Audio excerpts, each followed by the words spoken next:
So may I manifest and that there are now at least 13 members of the Senate who wish to have a leadership change, and that Senator Bato de la Rosa is in the building and will be here in a minute. So may I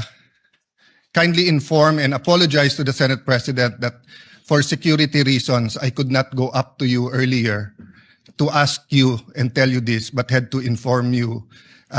this way. So may I manifest and that there are now at least 13 members of the Senate who wish to have a leadership change, and that Senator Bato de la Rosa is in the building and will be here in a minute. So may I kindly inform and apologize to the Senate President that for security reasons, I could not go up to you earlier to ask you and tell you this, but had to inform you this way.